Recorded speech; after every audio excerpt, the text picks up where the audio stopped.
15 জন খতম পড়তে গেলাম, কিন্তু খতম পূর্ণভাবে শেষ করতে পারলাম না। খতমের হাদিয়া নেওয়া কি ঠিক হবে, হালাল হবে নাকি হারাম হবে?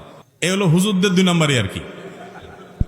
খতম পড়তে গেছেন 15 জন মিলে, কোরআনে কারিম 2 পারা করে পড়বেন, অথবা যে খতমই হোক। তো কোরআন খতম যদি হয় তাহলে 2 পারা করে পড়বেন। এখন 1 পারা আধা পারা একটু পড়লেন, পড়ে এবার বলছেন চল যাই, যে দাওয়াত দিছি বাট তাতে হিসাব নিকাশ নিবে না, টাকাটা নিয়ে চলে গেলেন, বাকিটা পরে পড়ে দিব, আর পড়লেন না। তো এটা প্রতারণা এবং গুনাহ। আর যদি পুরাপুরি পড়ে ঠিকঠাক মতো তারপরে টাকা নিয়ে যান, তাহলে সেক্ষেত্রে হারাম খাওয়ার গুনাহ। অর্থাৎ 2 দিক থেকেই কি গুনাহ। কথা বুঝেন নাই? যে পুরাটা ঠিকঠাক মতো পড়ে টাকা নিয়ে গেছে, সে একটা গুনাহ করছে, যে আল্লাহর কোরআন বেচা দিছে। কোরআন তেলাওয়াতের কোনো বিনিময় দেওয়াও জায়েজ নাই, নেওয়াও। আমাদের দেশে এখনো গ্রামে শহরে অনেক জায়গায় খতম পড়াই আমরা, আছে না নাই? আমি বলি, যারা টাকা পয়সা দিয়া খতম পড়ান তাদের আমও যায় ছালাও যায়। কিভাবে আম ছালা যায় একটু ব্যাখ্যা করি। আল্লাহ কোরআনে বলেছেন লাইসালিল ইনসানি ইল্লা মা সাআ। কোরআনে কারিমে অন্তত 7 জায়গায় আল্লাহ তাআলা এই বিষয়ে কথা বলেছেন। ওয়াল্লা তাযিরু ওয়াজিরাতুন উযরা উখরা। কারোর পাপের বোঝাও কে বহন করবে না, কারোর সওয়াবের বোঝাও আরেকজন পাবে। যে নামাজ পড়বে সওয়াব সে পাবে। ব্যালেন্স এরকম ট্রান্সফার করা যায়, নামাজের সওয়াব এরকম ট্রান্সফার করা। আমি নামাজ পড়ে বলবো ঠিক আছে আপনারা সব অ্যাকাউন্টে দিয়ে দিলাম, এরকম কোনো সুযোগ।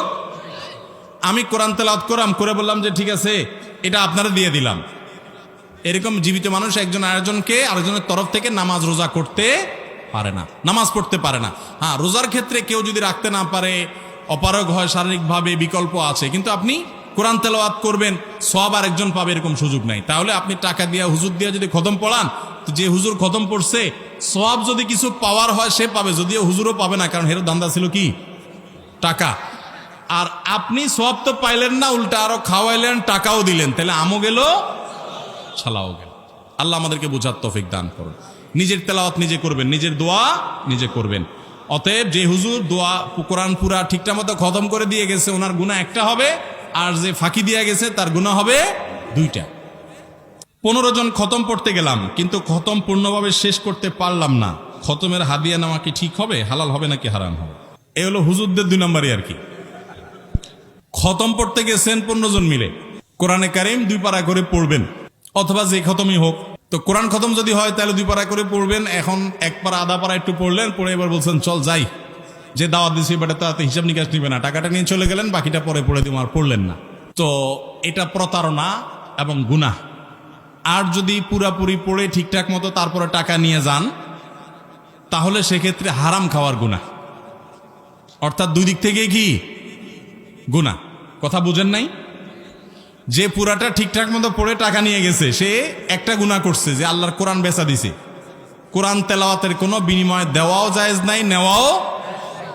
আমাদের দেশে এখনো গ্রামে শহরে অনেক জায়গায় খতম পড়াই আমরা, আছে না নাই?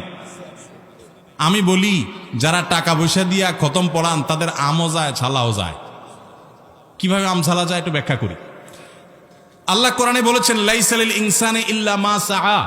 কোরআনে কারিমে অন্তত 7 জায়গায় আল্লাহ তাআলা এই বিষয়ে কথা বলেছেন। ওয়াল্লা তাযিরু ওয়াজিরাতুন উযরা উখরা।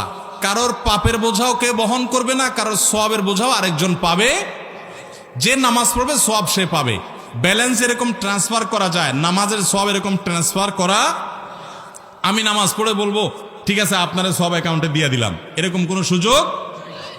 আমি কোরআন তেলাওয়াত করে বললাম যে ঠিক আছে এটা আপনারা দিয়ে দিলাম, এরকম জীবিত মানুষ একজন আরেকজনের তরফ থেকে নামাজ রোজা করতে পারে না, নামাজ পড়তে পারে না।